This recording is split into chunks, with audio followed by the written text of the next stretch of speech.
Oh, hi, and welcome to the basement. I'm Matt, and in this episode, I wanted us to look at repairing a VCR. I've got a particular one in mind. The only problem is we're going to have to go dig it out of the closet of the unknown. So let's go. And here we are at the closet of the unknown. This is where I stash all the stuff that I have not had a chance to really work on. So I don't know what condition it's in, if it'll work, how bad it is, any of that. So as you can see, it's just shelves of different types of VCRs and Laserdisc players, some other types of electronics in here as well. So let's see if we can find the player I'm looking for. It's got to be around here somewhere. Here it is, one marked $50. The Sony Betamax SL-2710. This is the one we want to work on. So let me move some stuff out of the way and get it pulled out of here.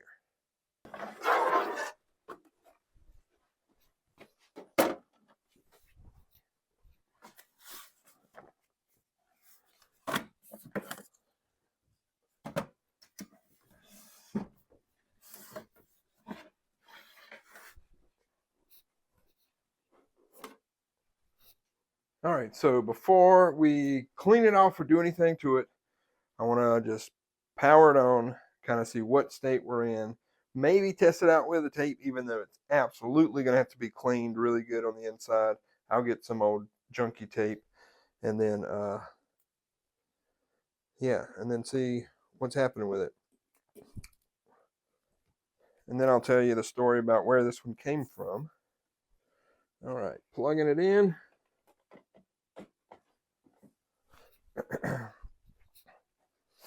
Let's power it on. Oh, we got the clock already. That's good. Power works. It's come up. Wow, this is starting better than I expected already. Let me go see if I can find a junky tape to put in here and see if it will do anything. All right, I've got a tape I'm going to put in and test out with some old TV recordings on it, but no commercials. I've gone through a lot of the collections from this person, and it's just the movies.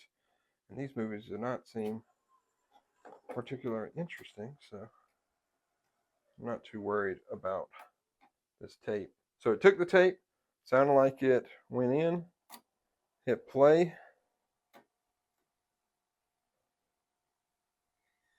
Oh, it's playing, but it just started making a weird noise. We'll let it go for a second. That sounds pretty awful.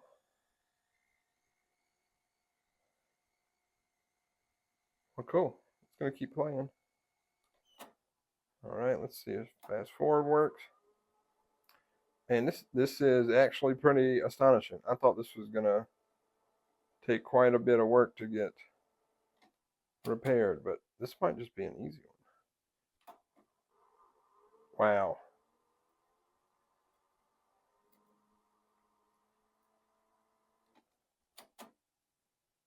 All right, will it give me the tape back?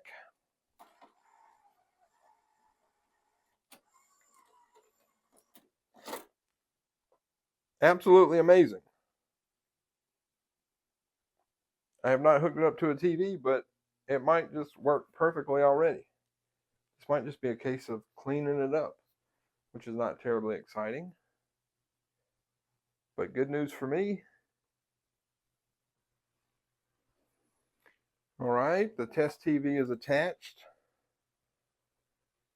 Turn this light off. Let's check it out. You saw Michael Myers come into view whenever I turn that light off. You can see the reflection. Hi. All right, so let's see if we can get a picture or how bad this thing is going to look.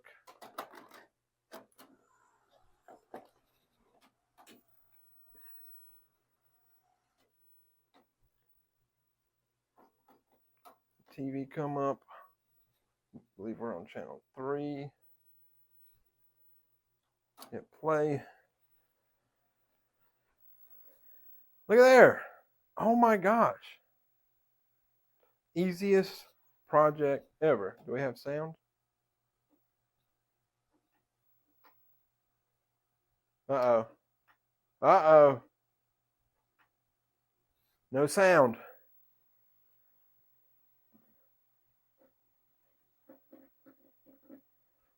Looks like of course, the video heads need to be cleaned. We're getting no sound though. So there may be some issues that's actually fun to look into. Or the audio heads might just need to be cleaned. Oh, it's starting to come through a little bit. Yeah, they're just dirty, I bet.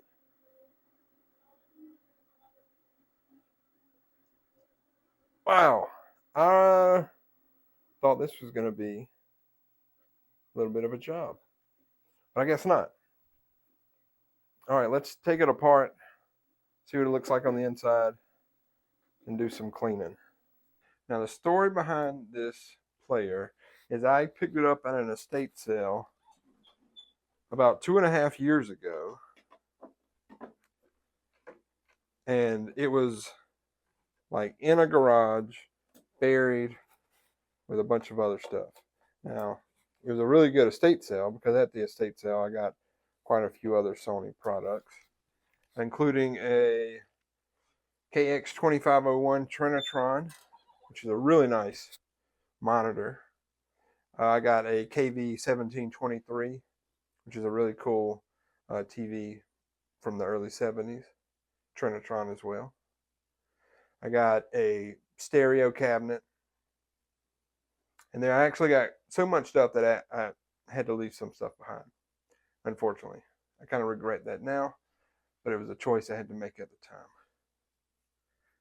So I went and I've got this stuff. So the story goes, my wife actually went to the estate sale without me, which is not something that happens very often.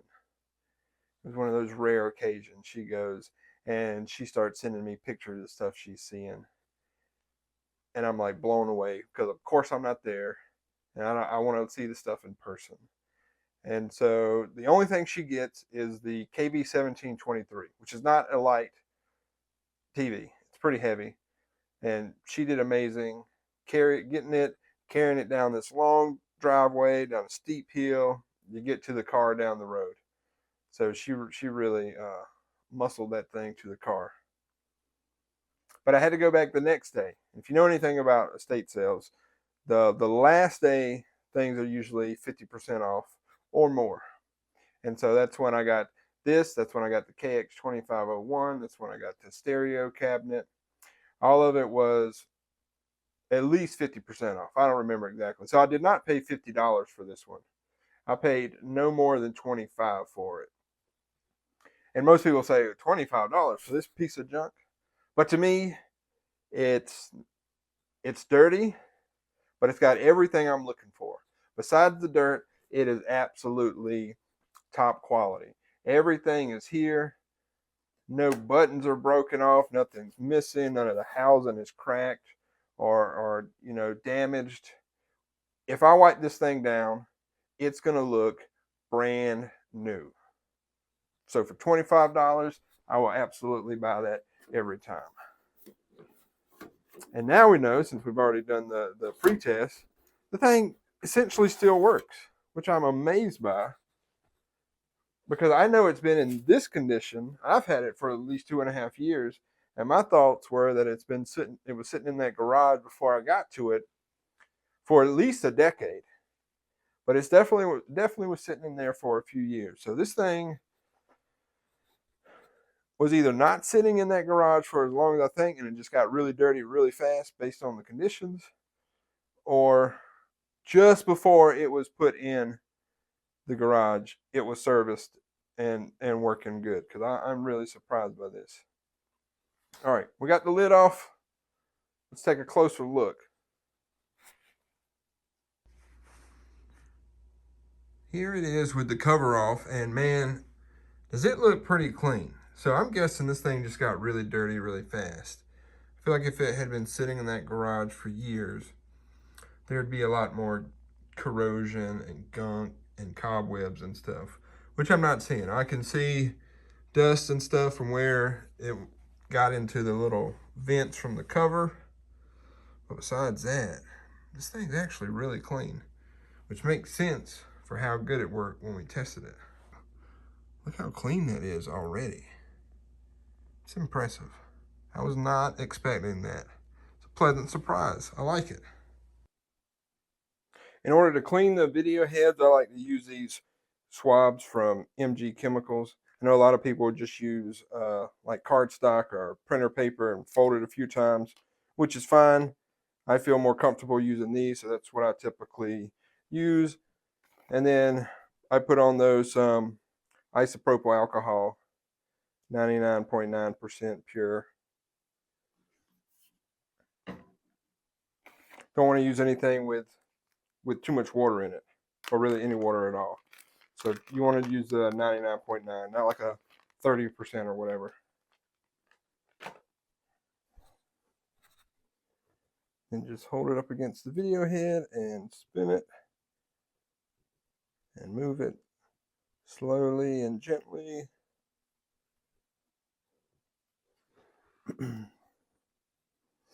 Just do it a few times in different directions. Again, this doesn't really even seem that dirty.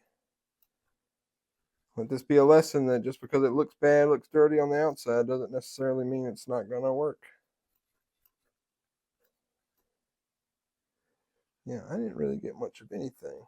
We saw from the picture that it looked like the video heads were a little dirty, but it doesn't take much to cause that sometimes. So we're just going to go back over it again. For everything else, I pretty much just use Q-tips. Do not use Q-tips on the video head, or it can snag and damage the video head. Then we'll go through and just clean other components that are on the tape track.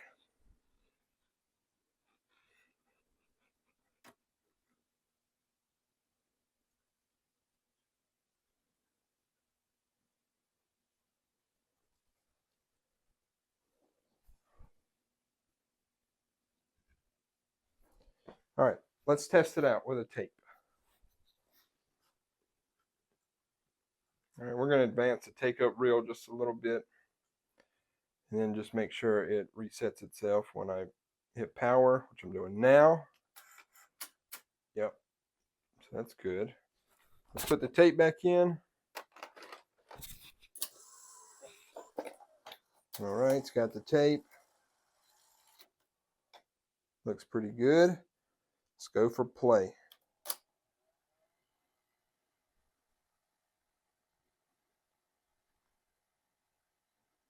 It's playing. Sounds pretty good. I think that noise is typical. Once you have that cover over it, you wouldn't really notice that. It's not whisper quiet, but these machines really weren't whisper quiet back in the day with all these mechanical parts. Let's try fast forward.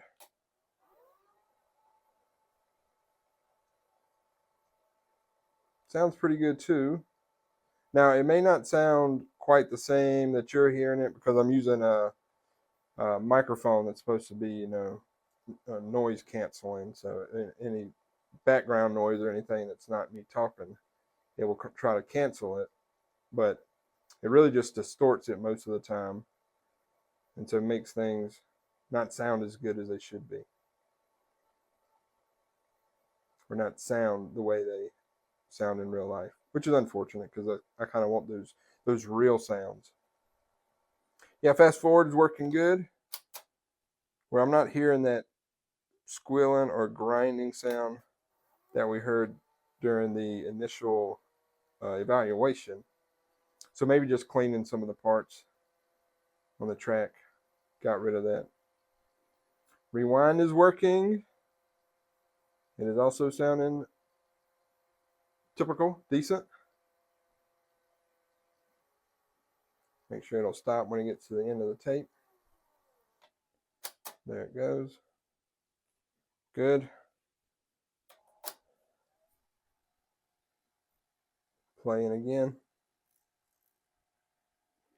All right, seems to be working. Let's hook up the TV again, see if we fixed the noise in the video and if the audio is actually coming through decently. All right, got the TV hooked up. Let's see what we got. Power this thing on.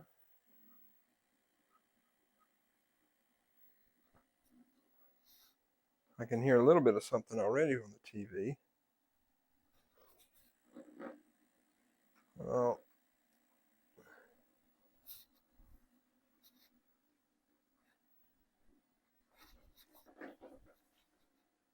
Okay, the audio's definitely got an issue. Yay, we got a problem. It wasn't a super easy fix. That's exciting. And the video might just be tracking. Okay, tracking does work. And it seems to take care of the noise we're seeing. But the audio is still not there. Let's and I don't know about this tape. I should actually know how this tape is. So that noise is still coming up sometimes. So maybe it's not just a tracking thing. It's something to do with the track, I believe, but it's not something I can permanently fix by adjusting the tracking. Let's go to further along in the tape.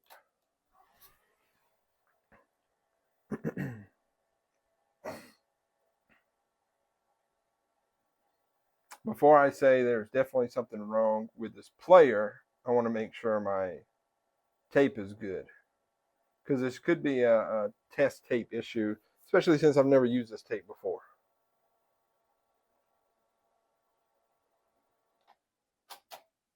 A little bit further along. Let's see how it looks.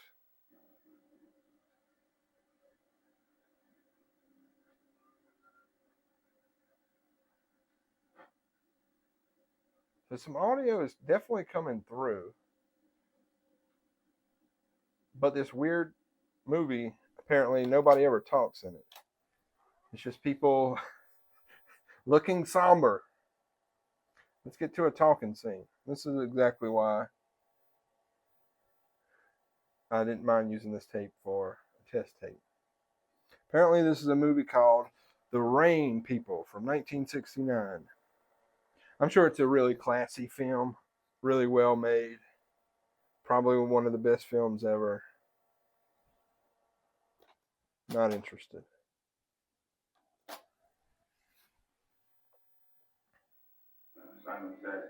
There we go.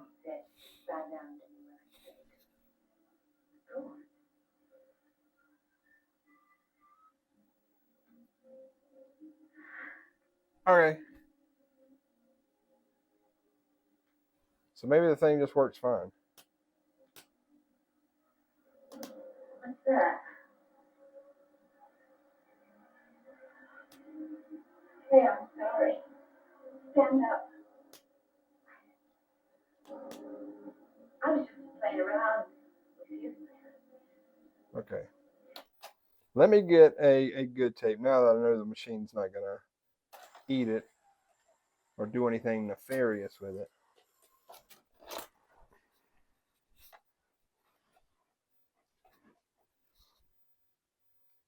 Here we go. Let's try Sony's own Beta Hi-Fi demonstration tape.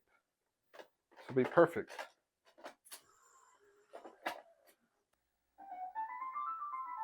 Sound has a look all its own, but it never looked like much on a home video cassette recorder because it never sounded like much. Until now, Sony introduces the biggest breakthrough in home video since we invented it.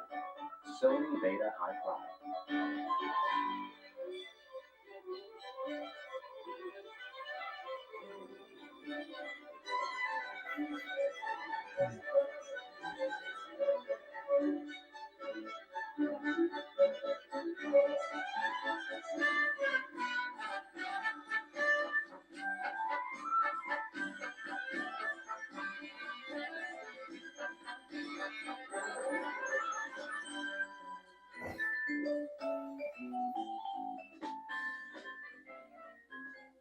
Okay, definitely sounds good. Issues were with that tape. Now you will see some jitteriness. It's not completely stable in the picture.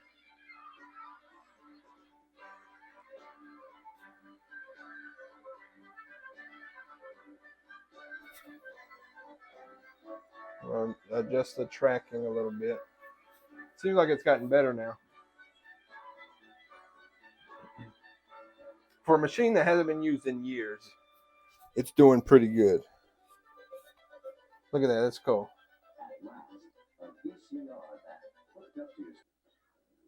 So now I'm watching Raiders of the Lost Ark. Now I've adjusted the tracking some, and the picture actually looks really good.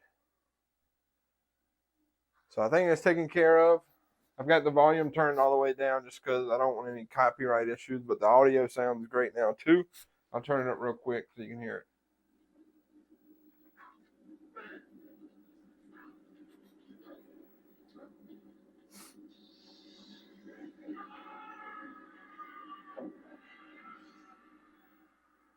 Just enough to hear him scream.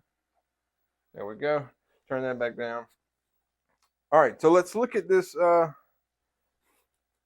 Betamax and see what all features it has. Let's check it out, look at it a little bit closer, because it's actually a pretty nice one. And then we'll actually get the outside cleaned up and have this thing ready to go. Oh yeah, let's not forget about the remote control. Let's see if it's going to work as well. So if you've ever dealt with remote controls or really any old electronics from the past that took batteries, they get left in a bunch and they can corrode. But that's not the case with this one. And this thing actually looks pretty clean. Man, this was a good find. 25 bucks in an estate sale. I'm not mad at all. Of course, it could have been way worse, but sometimes you got to take that chance, and sometimes it works out.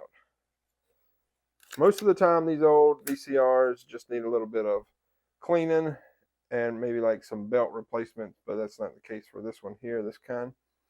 All right, so we got the batteries in the remote control. Let's see if we can pause it. Hey, look at there. Look how good this picture looks paused. Look at there. Man, it's pretty nice. Let's try that. Yeah, there you go. What about fast forward? Yeah. Rewind. Beautiful. Times 2. We can watch it in twice the speed here. All right, that's pretty cool. Back to normal. Pretty nice. So there's the remote. It seems to be working just fine too. It's the RMT 318. Am I focusing on it? Can you see that? I really like how it has this pull down door. Most of the ones from the time period have just the little flimsy door that pops down, and the little hinges always break. The door is like never attached on them. This one has a little button over here you press in order to close it.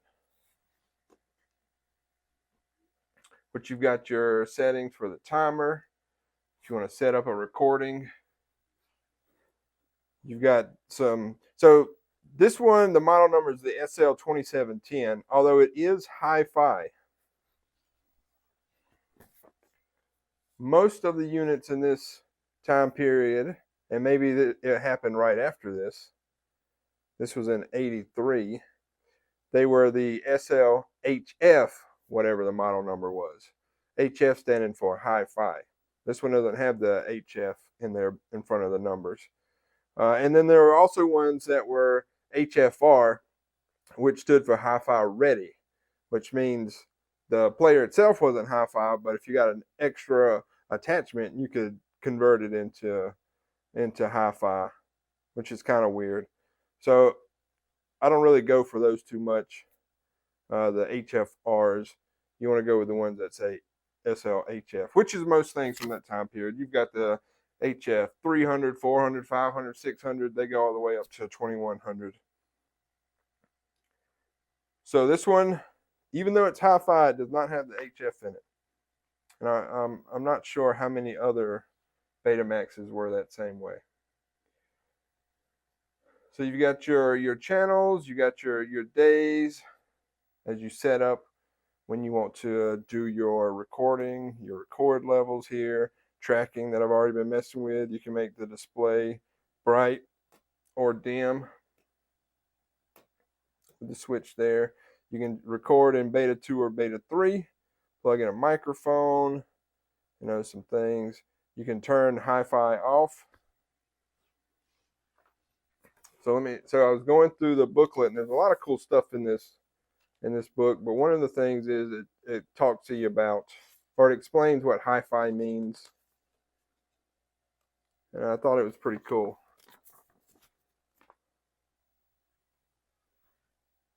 So if you see here, what is beta hi-fi recording? So it just pretty much goes and explains to you how it does that. So traditionally, you have an audio track and a video track, but with hi-fi, it records the audio and video on the same track.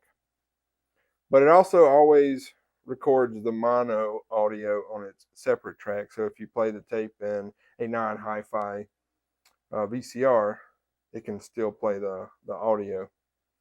So that's pretty cool. There's a lot of cool things in this book. It gives you a very detailed account of how to set up how to hook it up, how to select your TV channels and set the clock. It's got some really cool illustrations here that back in the day, these things were super new. So it's like really basic, like turn your TV on, power on the recorder, put a tape in. So that's kind of funny. It also tells you how to remove the tab so you don't erase over what you've already recorded. So there's some really cool stuff in this book. How to dub audio. If you've got a camera, how do you hook it up and record? Pretty neat stuff. So that's cool to have the owner's manual with this unit. All right, I think it's time to put this thing back together and clean it up and see how good she looks with all the dirt and dust finally removed from her. So in order to clean the exterior of this off, I just use like some electronic wipes. Get all the dust and dirt off. If something is particularly hard to get off, I'll use the 99.9% isopropyl alcohol. So let's start with getting this price tag off. So I'm going to start by just cleaning around it with one of the electronic wipes. Man, this thing's gonna look so good cleaned up. Then I'm gonna use this plastic scraper that shouldn't scratch the glass or the screen.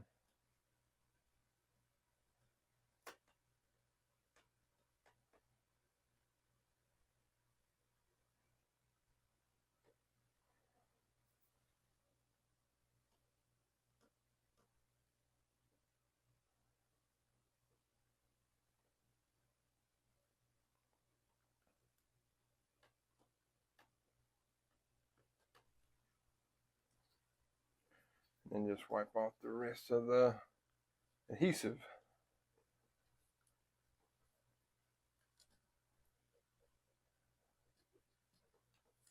There we go. And this thing is looking good already. Now, we'd typically be doing this in the kitchen work area, but I currently have 2 other projects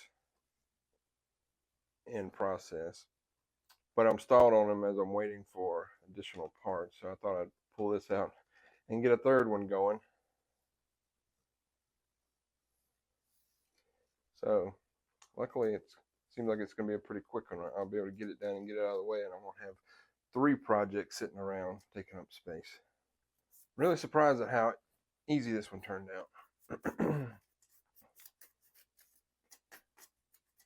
Not upset though, because thing's almost ready to use. It's going to look great with my KX-2501.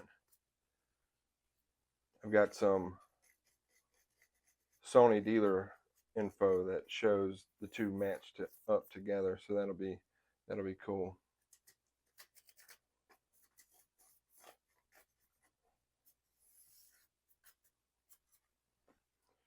Man, she's shining. All right, let's get the cover cleaned up, put it back together. All right, just gonna clean this one as well with a electronic wipe. Might take a few since there's so much dirt on here. After a while, you'll just be spreading it around. I won't really be cleaning it. Look at that. Of course, you could see how filthy this thing was already. So we're going to get a lot off of it.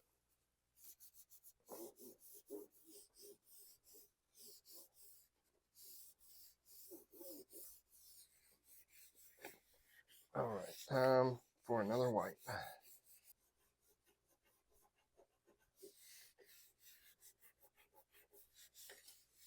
It's got a few little scratches on it over here. Nothing major. That's pretty typical with any of these types of players. Have some little scratch on them.